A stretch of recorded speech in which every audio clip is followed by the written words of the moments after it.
Diabetes নিয়ন্ত্রণ করতে হলে কি কি ব্যায়াম করবেন, কি কি এক্সারসাইজের মাধ্যমে ডায়াবেটিস খুব সহজে নিয়ন্ত্রণে চলে আসবে খুব অল্প দিনের মধ্যে, জানতে হলে দেখতে থাকুন সম্পূর্ণ ভিডিওটি।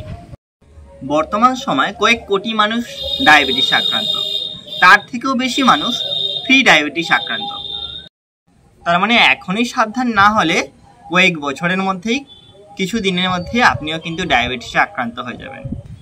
এখানে বেশ কিছু ব্যায়াম কিন্তু আপনাকে ডায়াবেটিস নিয়ন্ত্রণে সাহায্য করবে। আপনি এই ব্যায়ামগুলি বাড়িতে বসেই নিয়মিত অভ্যাস করলে আপনার ডায়াবেটিস খুব সহজেই নিয়ন্ত্রণে চলে আসবে।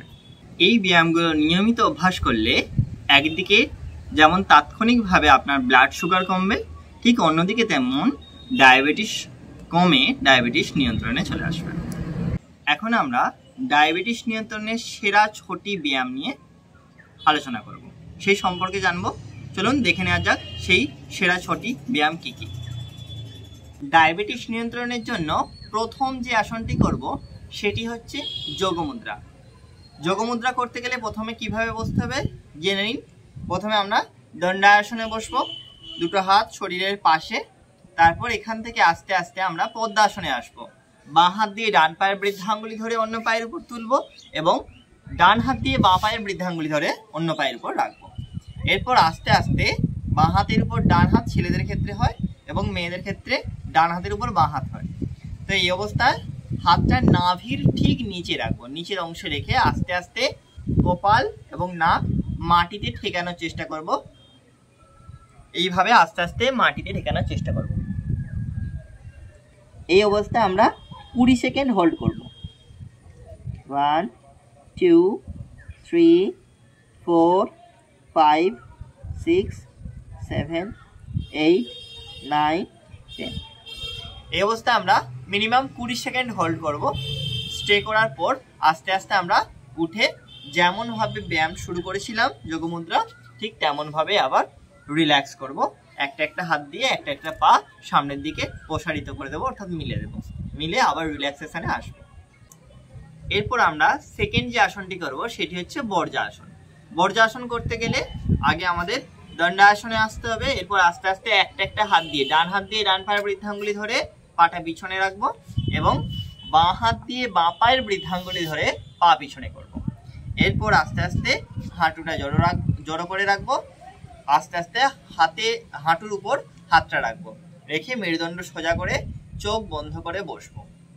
এই অবস্থায় আমরা 20 সেকেন্ড থেকে 30 সেকেন্ড আরামসে বসতে পারি। এটা যেহেতু বর্জাসন একটা ধ্যান আসনও বলা যেতে পারে। বর্জাসনে কিন্তু আমাদের ডায়াবেটিস নিয়ন্ত্রণে খুব গুরুত্বপূর্ণ ভূমিকা পালন করে। এছাড়াও এটি আমাদের হজম শক্তি বৃদ্ধিতে আরো অনেক উপকার বর্জাসনের আছে।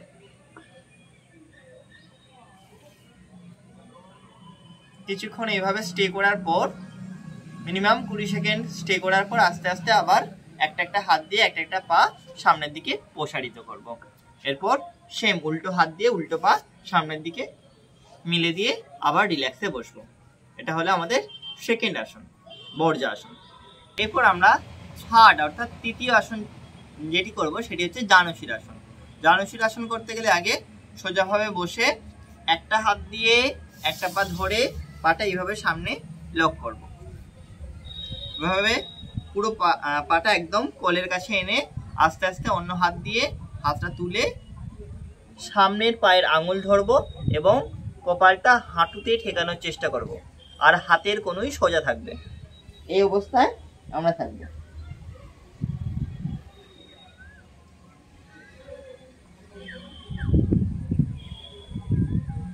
এই অবস্থায় মিনিমাম আমরা 10 থেকে 20 সেকেন্ড থাকার পর ঠিক আবার পাটাকে এক্সচেঞ্জ করে করব। আস্তে আস্তে উল্টো পা, উল্টো হাত দিয়ে উল্টো পা ধরে পাটা সামনের দিকে প্রসারিত করে এই অবস্থায়।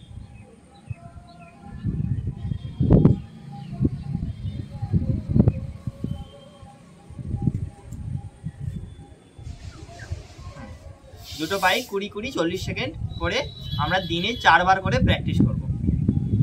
এটি হচ্ছে জানুশিরাসন। এরপর যেটি করব সেটি হচ্ছে পবন মুক্ত আসন। পবন মুক্ত আসন করতে গেলে আমাদের আগে সোজা হয়ে অর্থাৎ চিত হয়ে শুয়ে যেতে হবে। চিত হয়ে শুয়ে এরপর আস্তে আস্তে একটা একটা হাত দিয়ে একটা একটা পা বুকের সঙ্গে জড়িয়ে ধরতে হবে। দুটো পাকে একসাথে বুকের সাথে জড়িয়ে ধরে পায়ের টোটা টান টান অবস্থায় থাকবে। এই অবস্থা আমরা 20 সেকেন্ড হোল্ড করব।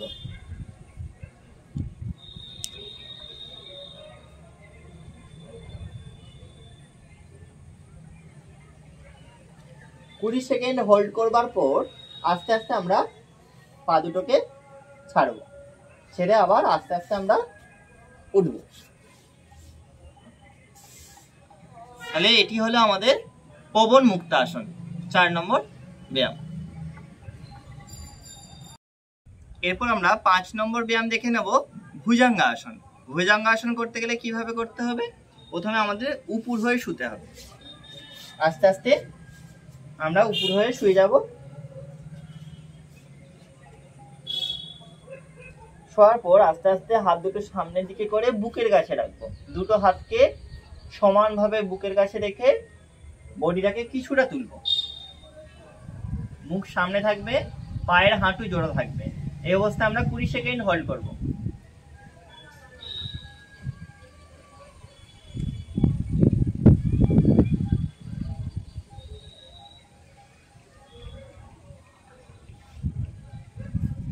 সেকেন্ড হোল্ড করার পর আস্তে আস্তে আবার আমরা রিল্যাক্সে যেমন ভাবে ব্যায়াম শুরু করেছিলাম ঠিক তেমন ভাবেই রিল্যাক্সে চলে আসবো। এরপর এটা হলো ভুজঙ্গাসন। এরপর আমরা 6 নম্বর অর্থাৎ শেষ ব্যায়াম যেটি করব সেটি হচ্ছে ত্রিকোণাসন। ত্রিকোণাসন করতে গেলে কিভাবে করতে হবে? আগে সোজাভাবে দাঁড়িয়ে একটা পা সাইডে প্রসারিত করে পাটা উল্টো সাইডে ঘুরিয়ে হাত সাইড করে পায়ের সামনেও রাখতে পারেন, পায়ের উপরেও রাখতে পারেন। এই অবস্থায় 20 সেকেন্ড হোল্ড করবেন। আর দৃষ্টি থাকবে উপরের হাতের আঙুলের দিকে, বৃদ্ধা আঙুলের দিকে।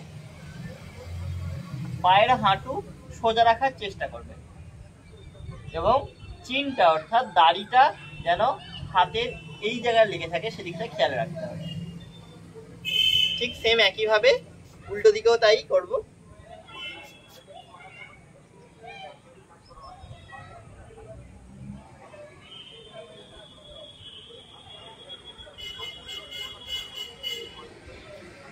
রিল্যাক্স।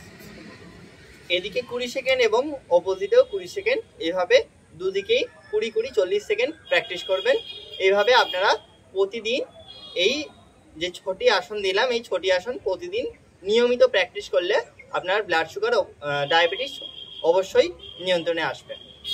এই ব্যায়ামগুলি করার সাথে সাথে আপনাকে প্রতিদিন সকালে 30 মিনিট এবং বিকালে 30 মিনিট হাঁটা অভ্যাস রাখতে হবে।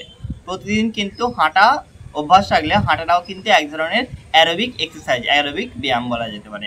এছাড়াও সাইকেল চালানো, সাঁতার কাটা করতে পারেন, যেগুলো যদি ওগুলো পসিবল হয়। তবে এই ব্যায়ামগুলো অবশ্যই প্রতিদিন প্র্যাকটিস করবেন। যদি আপনার এই ভিডিওটি ভালো লেগে থাকে, যদি উপকার পেয়েছেন বা উপকার পাবেন বলে মনে হয়, তাহলে অবশ্যই একটি ভিডিওটিতে লাইক, কমেন্ট ও শেয়ার করে অন্যকে দেখার সুযোগ করে দিন। এই উপকারী ভিডিও সবার কাছে পৌঁছলে তবে কিন্তু সবাই এই ব্যায়ামগুলো প্র্যাকটিস করে উপকার পেতে পারবেন। তো ভিডিও চ্যানেলে নতুন এসে থাকলে চ্যানেলটিকে সাবস্ক্রাইব করে পাশে থাকা বেল আইকনটি প্রেস করে দিন, যাতে করে এই ধরনের নতুন সমস্যার সমাধানের ভিডিও আপনার কাছে সবার আগে পৌঁছে যায়।